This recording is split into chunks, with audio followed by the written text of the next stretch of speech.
Welcome to AML Conversations, the Solution Series. This podcast series focuses on practical information about solutions to challenges you face in your financial crime compliance program. These solutions include managed services, technology, advisory, and third-party risk management.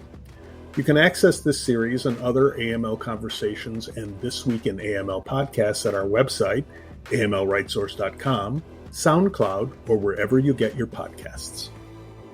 Hi Leandro, welcome to the Solution Series and thank you for joining me as our guest speaker. Hi Rachel, it's my pleasure. The purpose of this podcast is to provide an understanding of the terminology and technology related to artificial intelligence. As we continue to pay attention to the use and development of these tools, it's clear that there is a varying degree of understanding. Leandro is our principal data scientist and our expert in this field, so I've asked him to join me to explain these different concepts and applications. But before we start, Leandro, you have what I consider a very impressive background. Could you share some of this with our listeners? I wouldn't call it impressive, but I'll tell you that my story with AI, machine learning, started in 2002. That's when I started my master's. The focus was machine learning. Interestingly, at the time, the name was called, the name of the field was pattern recognition. So much later, like 2004, I already did my PhD with that name, machine learning. So that's how things evolved, even in the, the terminology. That was interesting. But 2004, I came to the US, joined the University of Nevada, pursued my PhD in the field of machine learning and computer vision. So it's machine learning applied to videos, to things that a robot would see, a scene that a car, films along the road, kind of thing. Then I moved to California. I joined the Lawrence Berkeley National Lab. I did a lot of cancer research there. That was their main focus. So I applied a lot of the algorithms, the techniques that exploit data on a field that, was completely unrelated than what we do today. Fast forwarding there, I joined a Nokia, big company, small companies, startups in San Francisco. Before I moved to Philadelphia to join this startup, I was the fourth employee of Quantaverse. And I was fortunate enough to be there from the beginning, shaping not only the techniques, the approaches, but also the whole paradigm of how we would tackle the problem of financial crime detection, of course. And 2 years ago, of course, everyone knows we were acquired by AML RightSource, and here we are. Thank you for sharing your background with us. It's truly fascinating. Let's begin with a foundational question. What is data science, and what does a data scientist do? Okay, so data science is, I consider, an umbrella term for lots of techniques that go from, statistics all the way to computer vision. So it involves machine learning, AI, deep learning, all the stuff that you hear in the computer science field, but also involves other techniques that are from different fields, like modeling, forecasting. That are heavily statistical in nature. Other supporting areas like data engineering. That's how you manipulate the data, you store the data, you want easy, fast access to stuff. That's what you resource to. What a data scientist do then is that we basically use all these fields, the techniques that are available, that are developed within these fields, and you use it as a toolbox. So you have a problem in hand, and a good data scientist would use the right tool for the job, not have the hammer and see everything as a nail, right? So you grow this knowledge and understanding of the techniques and the pros and cons, right? The qualities and the limitations of each of them. So when you have a problem, you can easily resource to one of those techniques. An important distinction that I want to make here, since this is really an overview, is the distinction between data science and data engineering. So in data science, for example, you would, let's say we want to reason about the role of an entity from the news article. So you want to know basically if the guy is a good guy or a bad guy. Why you want to know this? Because you want to make decisions on if you want to do business with them, if you want to have them in your client bases, and so on. So of course we're talking about some scientific understanding, some algorithm that reasons about the words, the sentences, the meanings, and so on. But before data science can even start, we need data engineering. We need some techniques that go online, do a search, maybe on Google search, on Bing search, downloads the article, parses the article or the text out of the article, which is the scraping part, puts it into a nice format, not HTML that has all the tags. It brings the text in a format. And it does this at scale because you want to do this not only for one article, for one entity. You want to do this across, your client base of thousands and thousands of clients. So the distinction comes, although there is an overlap, the distinction comes on heavy work with the data, where how to make it available fast at scale. And the other one is really the solution of the problems. They're more like human oriented, right? Things that a human being would do, but would do it like more laboriously and slower. For our listeners who might not be familiar, or perhaps just want to hear your point of view, could you explain what artificial intelligence is in simple terms?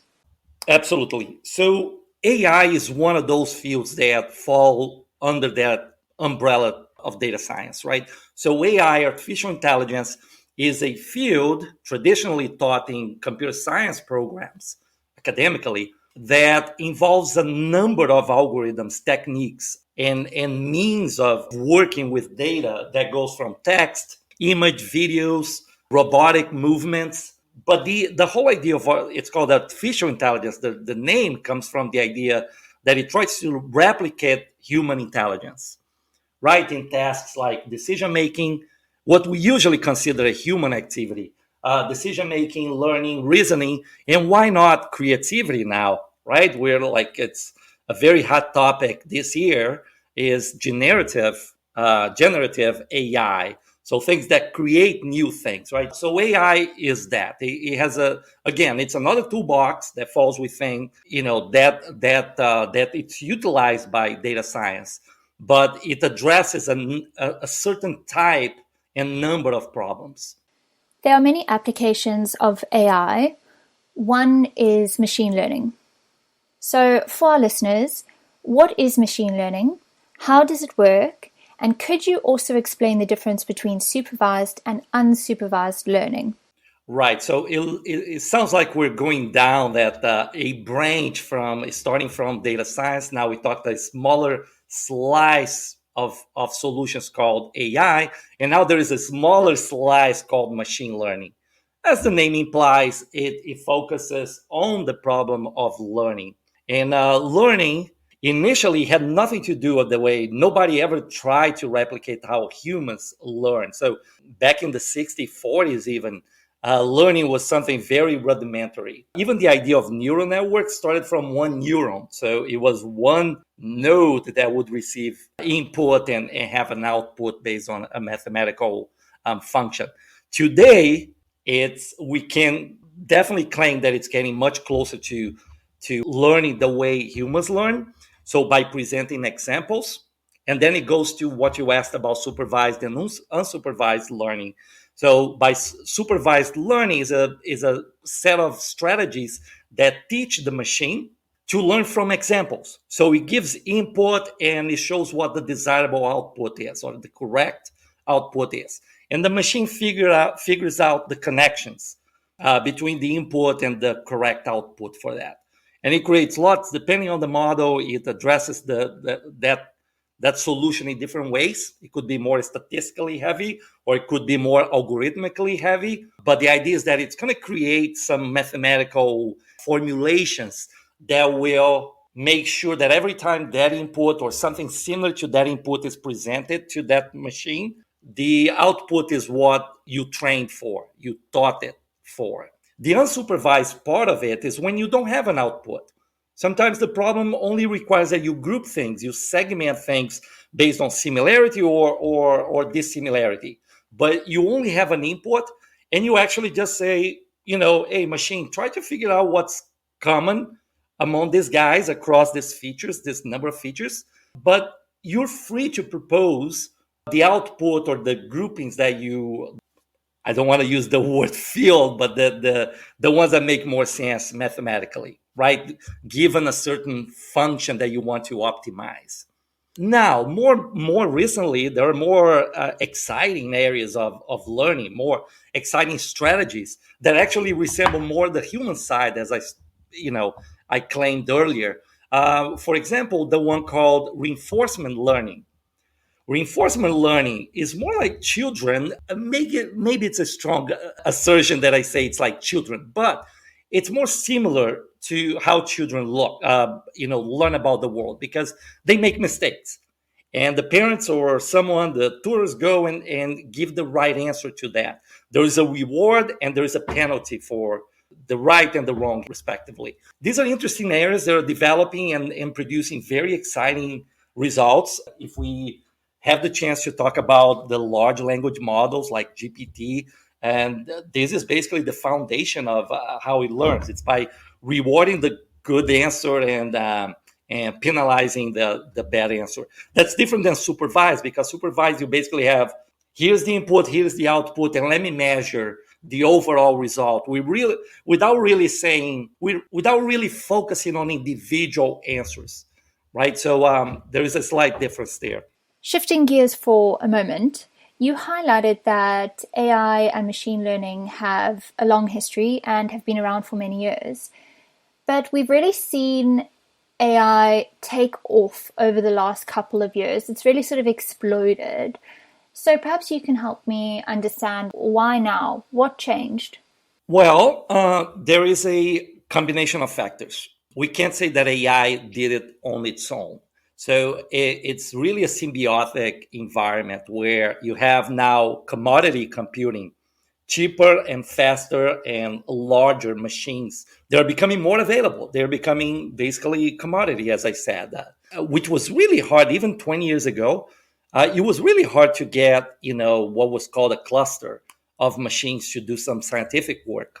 And now you just go online, there are several cloud services that you can basically rent space on a number of machines, from one all the way to 10,000, like some of these recent models are trained on. And as I said, it's symbiotic because the larger machines and the cheaper cost allows engineers and scientists to be more creative and more audacious on what they're doing. So the work I did 20 years ago with neural network had basically 100 neurons, let's say. 100 neurons. That's what I could fit in my memory and train for a number of days or weeks. Today, because I know I can fit a larger neural network into the same machine, I could basically have a network of 2,000, 5,000 neurons. And that allowed the field of artificial intelligence, machine learning, and data science, by consequence, to really explode in terms of possibilities and really real power of decision-making, learning, reasoning, right? So it is that symbiotic. I assign it to the symbiotic association between the two. Leandro, you just touched on neural networks and how they are a key driving force for the industry's growth, which also brings us nicely back to our discussion. So can you explain what deep learning neural networks are?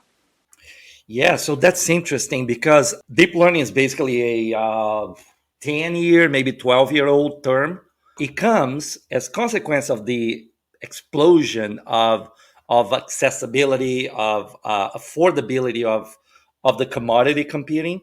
Now, scientists were able to create larger networks, but the name deep learning doesn't come from the size of the network, although it is connected. The larger the network, the neural network is, the deeper the learning can be. But the deep learning, what they noticed was the following, is that small networks are really good at capturing what I would call surface knowledge So basically what I would look at if I spent 20 minutes looking at the data, that would be what I learned from the data.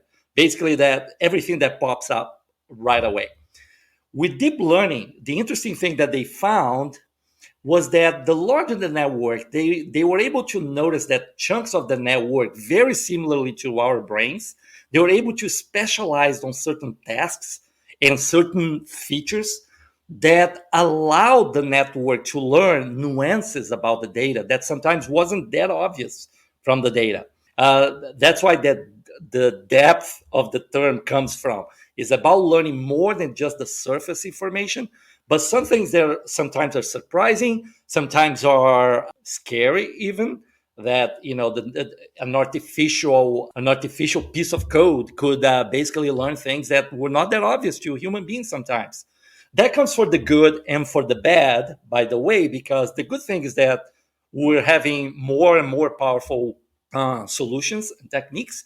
But on the bad side is that it's learning things that sometimes are not obvious to the engineers who create it. And all of a sudden it manifests itself by biases, by harmful content. Again, every technique has a pro and con, and then you have to kind of weigh both and see where it falls. Overall, I think it's a great direction the field is going with deep learning. I think it's natural that everyone is going to now try deep things rather than the shallow ones. Now, if it's better, you could ask, is this always better? No, because depending on the size of your data, if you're working, let's say, in clinical psychology, okay, you don't have 1 million individuals to interview to assess for some kind of psychosis or disorder. You have maybe a couple of dozens. You have, if you're lucky, if you're a big institute, you have 100. So with 100 elements, there is no deep learning that would work here. You really need a shallow network to learn, from those small elements. What I'm trying to say is the following: the deeper the network, the larger your neural network, the more data you need to actually learn things. Otherwise, the network basically memorizes the input, which is, I don't want to get into the details of that, but it's really bad that your machine only memorized what it was trained on, because then it loses the power of generalizing to new things, which is basically what we want, right? That's what children do. You show them a car, and the next day they're pointing to every single car, independently on the model, the color. They generalize their knowledge. So good machine learning takes into consideration the quality, the accuracy of the training, of the learning, but also the power of generalization. In the world of financial crime compliance, why do banks and financial institutions need data-driven solutions such as AI and machine learning? Rachel, I've been in this field for 8 years. It's not a lot, okay? I work with people that have been working on this for 20 years, sometimes 30 years. The thing is, you only need a month, maybe a couple of weeks in this field to understand that the current methods don't work. Throwing human bodies at the problem is not working anymore. Banks are becoming bigger with more volumes of data, with increasing and ever more creative criminal activities going on. And basically humans can't keep up because humans don't scale like we think they do, right? You don't, maybe 2 people working on the same problem, it increases, productivity by 7%. But if you put 10 people, you don't get a 10x increase. We know that. That's psychology, that's sociology. At some point, your productivity start decaying because reasons that are outside the scope of this conversation. What I'm trying to say is the following. Nowadays, what I know, or at least it was like this years ago, maybe it's better now because it's hard to see a bank that doesn't use any type of technology today to address money laundering and terrorist financing. But the statistics are really bad in the sense that 95% of the alerts that they get from this more preliminary or ancient pieces of software that are out there, they are false positives. So 95% of your work that day is related to cleaning clutter from the actual work that is your 5%. That's kind of crazy, right? That 95% of the hours of your day are, I would say, wasted. They're not wasted in a sense because they're still producing something. But we can definitely do better, right? And we are doing better with techniques because these techniques, they are very good and they're becoming better and better at learning exactly what you want and replicating that to the millions. So you learn what the team does well, the different sets of expertise and different levels of understanding about the problem. Some problems, very subjective sometimes when you call someone a bad guy and you want to do business with them or you don't. Sometimes there's a large gray area there. So techniques are becoming better at learning those nuances, the differences and the problem itself in the decision. And it can replicate perfectly to as many bodies as you want. I don't want to say, though, that the machines are replacing human beings, because I started this argument by saying that the machines are learning from the human being. So there is no machine learning without human beings. So, of course, human beings are great at assessing new strategies that just don't look right, while the machine would learn this from anomaly detection and pattern recognition, which are very mathematical. And it's very black and white in a sense. Human beings are more flexible in learning, in connecting facts sometimes that you read from a piece of article a week ago, maybe from your briefing with your team that there's an organization working in that area kind of thing. So we still need human beings. The difference is what I consider artificial intelligence in this field is the Iron Man suit. Okay, so the superhero is very smart, very capable, but with the suit, he's able to do much more. And I think that's where we're going to get that recognition, that acknowledgement that the right tools in the hands of the right people will accomplish more than just hundreds and hundreds of people without the tools, because they are basically just cleaning clutter most of their day. Well, Leandro, thank you for joining me on this podcast and going over sort of the different branches and applications of AI. I think it's quite clear that technology and data-driven solutions are reshaping the way we approach financial crime compliance. But before we end off this episode, do you have any closing remarks? I think this is a fascinating field, and I'm totally biased, and I acknowledge that I'm completely biased. I've been basically half of my life working only on this field, applying it to different fields. I did mention that I for several years, I worked with cancer research. It's so gratifying. Your decision there would benefit a number of people today and in the future. And financial crime is not different. Yes, we're not curing cancer, but we are saving lives outside. And it's something that I remind myself and the team is that we're very fortunate to be able to spend, 8 hours of our day working on something that benefits society. So, and I'm really grateful to the team that is patient to teach me a new red flag, a new typology that I can go and work with the techniques that I know of and study new ones and encode that and show them back, hey, how is it? And say, no, it's only 60% accurate. You need to work better, work harder on this. And then I show one that is 85% better. So there is this back and forth. It's really gratifying. So if someone out there is listening to this and trying to get into this field, it's a lot of headache because these are hard problems. If it was easy, the problem would be solved. So these are really complex and hard problems because it's involving, people who are really motivated to do the wrong thing. So we need to every day be motivated to do the right thing. So I think that I would like to close with that, motivating people to get into this and remind themselves that this is good for society. I wouldn't want to do anything, in my life today. Well, Leandro, thank you so much for joining me as our guest speaker. It's such a privilege to hear about a different discipline. Thanks for having me, Rachel. And of course, thank you to our listeners for choosing to spend your time with us. In our next episode, Kevin Lee, Director of Financial Crimes Advisory, will join Leandro and I, and we are going to continue the conversation and answer or ask the highly debated and contentious question of if we can trust AI. Thanks for listening to this episode of AML Conversations, the Solution Series. More episodes will be posted in the coming months. If you find this installment interesting, there is more great content at amlrightsource.com. If we can help you with your financial crime compliance needs, schedule a meeting on our website. Together, we can reimagine compliance.